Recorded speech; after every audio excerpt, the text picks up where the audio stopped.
In many ways, the cell is similar to a school. This is the mitochondria.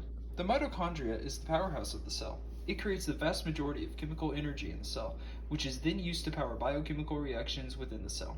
The mitochondria can act as the school board, as they make all the major decisions and basically run the school, just as the mitochondria essentially runs the cell. This is the cytoplasm. Cytoplasm is a jelly-like substance that is the site for many metabolic chemical reactions in the cell. Every other organelle rests within the cytoplasm. The cytoplasm is best compared to the building of the school, since the building is where all of the classrooms and students/teachers are located. This is the nucleus. The nucleus is present in all eukaryotic cells. The nucleus contains all genetic material of any given cell. I think that the nucleus is best compared to textbooks that can be found in a classroom. The textbooks contain all of the knowledge that a class would need, which in this case is akin to the genetic material, aka DNA, that the nucleus holds. This is the nucleolus. The nucleolus is a small body within the nucleus. It contains chromosomes, which contain the genes. The genes are then passed on to the offspring. The nucleolus can best be compared to a teacher, as a teacher passes on information to their students, which is a good demonstration of the function of the nucleolus and chromosomes.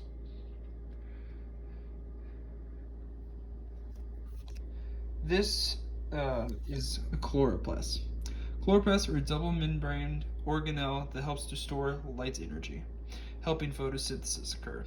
I think that chloroplasts can best be compared to a backpack, as a backpack helps to store things such as pencils and paper, which are then used in the learning process during school. These are ribosomes. Ribosomes are single-membraned bound organelles that are typically attached to the endoplasmic reticulum. They are made of RNA and ribosomal proteins. Ribosomes are free particles that appear in large numbers. Their job is to synthesize proteins during protein synthesis. Ribosomes can be compared to students, as students, just like ribosomes, wander around freely in their journey to get to accomplish their goals.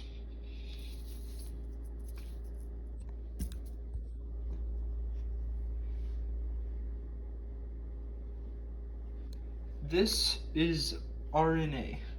RNA is a polymeric molecule. RNA is essential in many biological functions. It can perform the function itself or act as a template for the production of proteins. It can also act as DNA in the case of certain viruses. I think that RNA is comparable to a substitute teacher, as both are essential to the cell/school.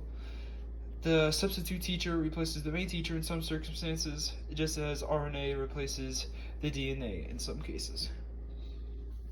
This is the Golgi apparatus. The Golgi apparatus specializes in transporting cargo in the cell, packaging it, and ultimately getting it to its destination. The Golgi apparatus acts as a clear reflection of a school bus driver, as both the apparatus and the bus driver bring their cargo to its destination. This is evidently the cytoskeleton. The cytoskeleton is an organelle that is found everywhere within the cell. It supports the cell's structure and helps the cell accomplish its many goals, such as transporting cargo. The cytoskeleton can be compared to the structural integrity of the school, as the foundation and walls ultimately prevent the school from collapsing, just as the cytoskeleton prevents the cell wall from collapsing. This is the leucoplast. Leucoplasts are plastids that store nutrients such as starch, lipids, and proteins. I think that the leucoplast can be compared to the principal of a school, as the principal stores and records vital information of the school. The leucoplast stores vital materials for the ultimate benefit of the cell.